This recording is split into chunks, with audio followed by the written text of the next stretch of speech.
All right, guys, we will get things started. Jeff will make an opening statement, and then we'll have you just raise your digital hand. I'm calling you. Take it away, Jeff. All right. So we'll talk a little bit about Pitt. Obviously I have some experience. I was there for 5 years. It's where I really kind of started and got my first opportunity thanks to Dave Wanstead. Yeah, it really changed my life and probably did about as good of a job as anybody to coach there. I know Coach Pat Doozy pretty well. I have a lot of respect for him. I've known him for a while. Actually, he's texted me before my first game and congratulated me after our win. So I have a ton of respect for him. He's been really good to me. He's actually a guy that early on in the Zoom calls, he called me after and said, hey, if you ever need anything, give me a call. So I really appreciate him for that. Defensive guy, and you can see the way his team plays. He keeps them together. They play really hard. They're very disciplined. They're very tough. They're very physical. And that's a credit to him. Truthfully, I think he has them playing as a team together, probably even better than anybody we played so far this year. So I have a lot of respect for him. I know he's very involved with the defense, him and Coach Bates. And he does a good job. They're very aggressive. They get a lot of people down in the box. They have a really good front seven.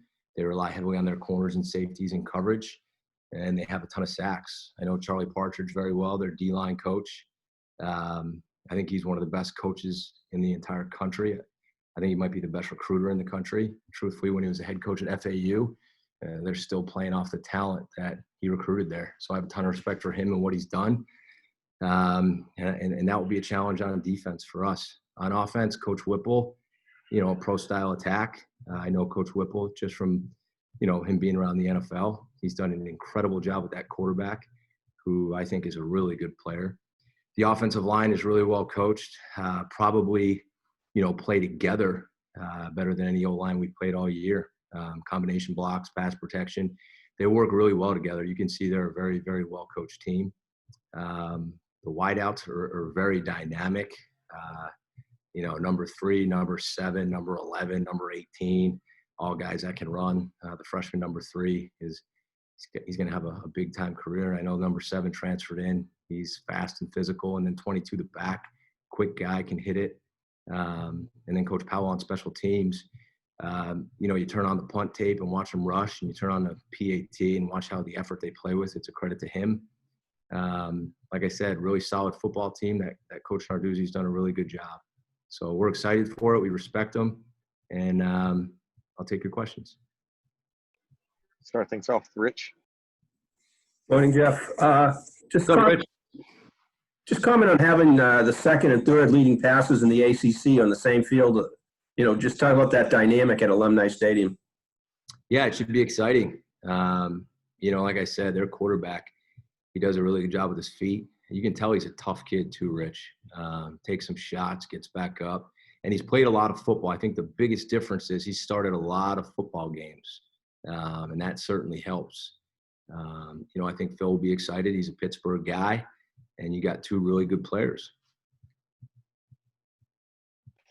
We'll go to Kevin. Hey, Coach, how you doing? Good, Kevin. Thanks. Good. So Pitt has 128 points total this year. We talked about red zone efficiency on Sunday. This week in particular, it's going to be huge. What needs to be focused on this week? Or is it just, overall execution? Well, you said it. It's execution. And in the red zone, Kevin, there's really such a small room for error, because the space is so tight and you got to be so sharp and so on top of it. So you really got to be efficient on your stuff. And I'm just hoping, the further the season goes and the more experience we get, that will tighten up and, we'll make the plays that are there. But that's on offense and defense, man. That's where everything happens so fast where you got to really be on it. And hopefully we'll play better on both offense and defense down there. We'll go to Julian.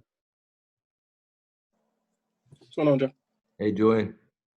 I was just laughing because you said Narduzzi texted you before the game and after the game, and we know already. We're like, hey, if you text me before, you were on the priority list to get a reply.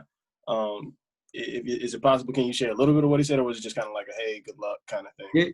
It's just he texted me before my first game as a head coach and just said, hey, good luck, have fun, get after him, and then got a congratulations after the game. Just same guy who we're sitting on a Zoom call like this with all the ACC coaches. And again, as the new guy, I try to be seen and not heard too much unless they ask. And he gives me a text or calls me and says, hey, if you need anything, let me know. So I appreciate that. We'll go to Emma. So, Coach, you were talking a little bit about how Pitt's got a pretty defensive-minded coaching staff, and they're focusing on the defense. And the thing is, so are you guys. You've gone from 125th last year in total defense to 25th this year in total defense. What sort of changes have you made? What have you been focusing on the defensive side of the ball to improve that ranking there? Well, I think it comes down to fundamentals and technique. People might watch us and say we're not doing a whole lot of things schematically. We believe on defense, you win by playing with great fundamentals and technique, whether it's your eyes, your feet, your hands, getting off blocks, tackling. Those are the things that a lot of times you get so consumed, Emma, with drawing up these crazy blitzes and these great schemes, but it all comes down to, can you do the little things right? And you got to play the game fast, especially now with COVID, and we haven't had a spring and we haven't had all this time. So I kind of said to you guys, like, we can't do too much right now. We just gotta get better. And I credit the players for doing that and the coaching staff. They've done a really nice job. Go to Jerry. Hi, Jeff. Thanks for your time. I was wondering about Phil Jagr, and beyond the statistics and beyond the results of the games, how has he developed as a big-time quarterback, and how has he adapted in a new system? Well, I think he's done a really nice job. I think you'd see a lot of progress from the first game to the third game, just like when he first got here. Totally new system for him. He's learning how to play under center, shotgun. I know the pass game is way different than what he was used to. He's gaining confidence. And I think that's the one thing that if you asked him, I don't know how much he had coming in. And I think he's gaining it. And I think the more confidence we get him, the better he'll be. And I think that's going to take some time, Jerry. I just think to play and be confident and come out fast and be aggressive. And then I think you're going to start to see some leadership from him too. You see it late in the game. He turns into this different guy with these laser focused eyes. It's almost like, all right, man, this guy's going to go get it done. And I just think you'll just see the development the more he plays the game. Go to Rich. Jeff, I know you had high expectations for Hunter Long, but I mean, he's putting up wide receiver numbers, leading the league, receptions, yards. It's an amazing count of numbers for a tight end. Yeah, I give him a lot of credit, and then Coach Shimko's done a really nice job with him, and they've really done a nice job of putting him in position to make plays, and he's made a lot of them. And I know you couldn't be here for camp, Rich, but you would have seen the same thing. I mean, he gave us fits in training camp. And usually what happens in training camp, Rich, shows up in the games. And the guy works so hard and he studies and he's such a smart kid. And again, don't take away, from him the fact of how well he's blocking. And I think, Rich, that's where he's going to separate himself. And I keep telling him that. And it's just really impressive to see him doing it in the run game and in the pass game. We'll go next to Dan. Dan, you don't have your hand up or something? Is J-Bomb just calling? No, I said before this too, I'm like, I know what's going to happen to me with the mute button, and it happened. I called myself out before. I called my shot. We're only 4 weeks into the season. You mentioned the pro style offense. I know that means a whole bunch of different things when you talk about the pros, like there's spread, last week was air raid, but pro style, how does that kind of jive and line up with just how guys line up and how they call the game and what you kind of expect there?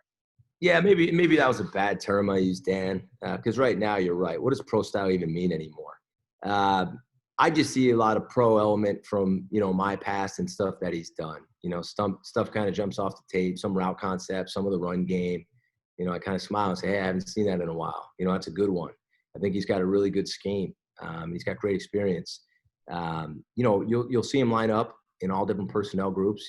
He might get in really big people with multiple tight ends, and then he might get in 10 personnel, and he'll do some unbalanced formations. And he just does a really nice job of mixing it up. And again, the really thing you got to credit him with is how well he's developed that quarterback. And he's a great quarterback coach too, and you can see it. And that's why the kid plays at such a high level. We'll go to AJ. Hey, Coach. 3 weeks into the season. You played 3 games. What have you seen so far out of Jaylengill, and how is he progressing in terms of growing in your offense? Yeah, I thought he's getting better. He made some nice catches in the game last week. I still think he's learning the system, and I think what you're going to see with him too. It's the same with a lot of guys, right?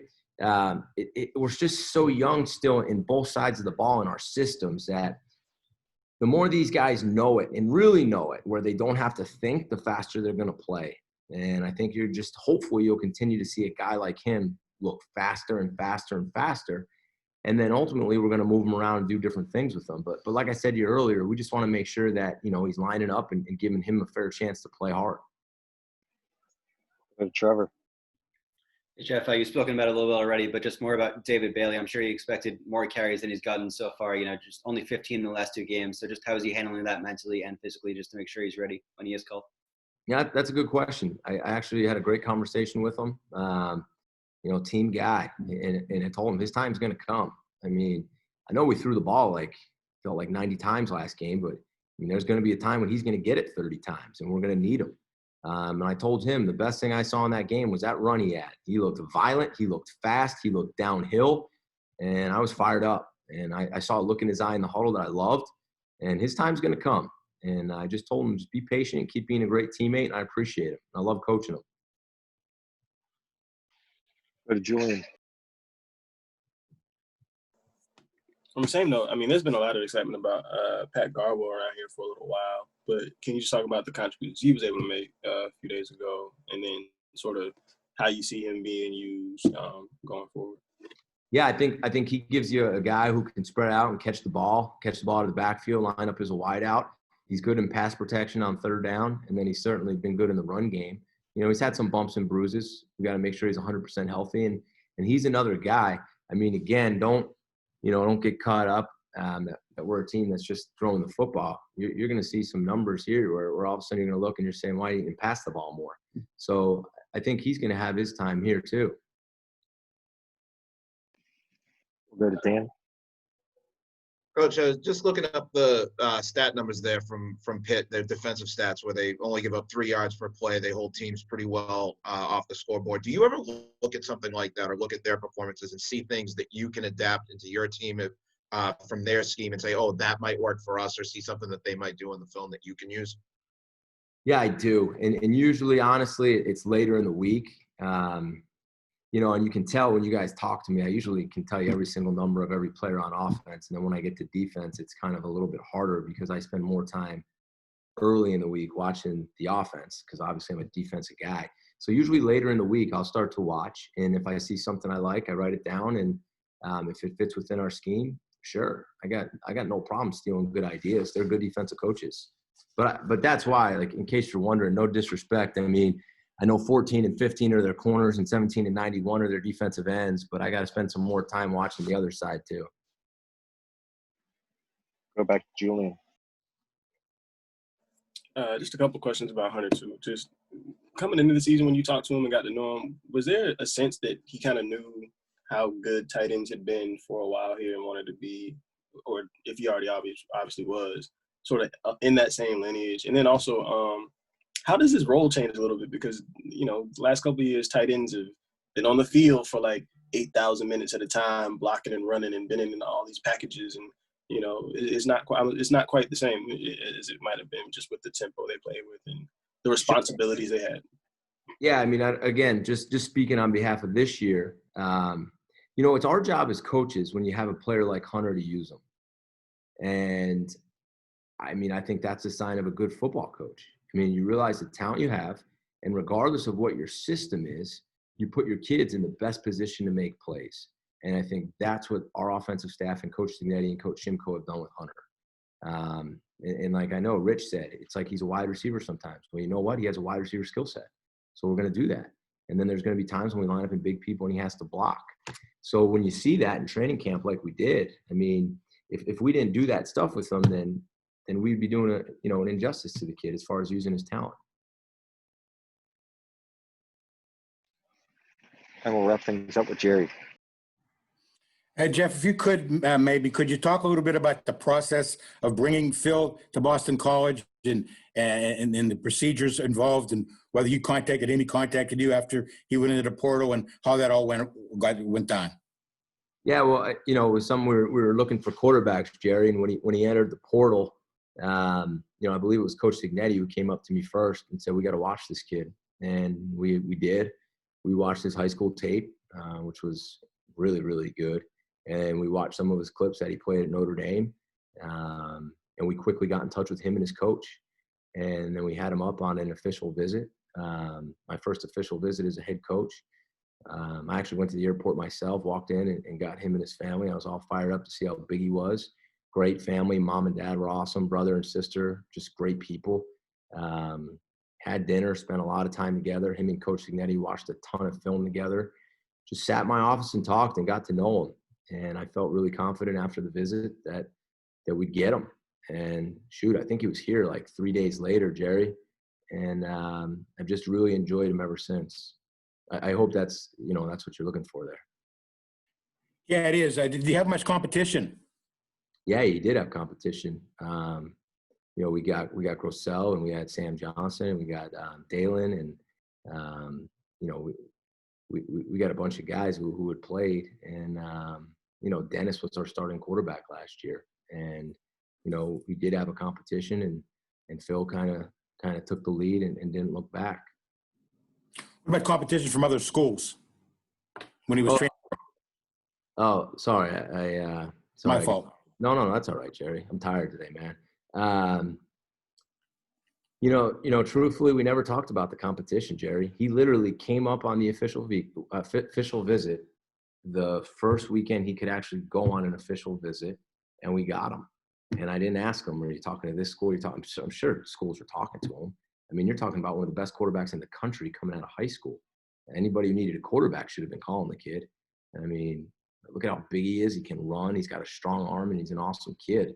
So I never really got into who else was recruiting him. I just felt really good when we had him up, and he was here like the next day. Thank you, Jeff. Appreciate it. Of course. Thanks for coming on, Jerry. Anybody else? Good, I'll wrap things up. Thanks, Jeff. All right, guys. Have a great day. We will have Marcus Valdez here momentarily, guys.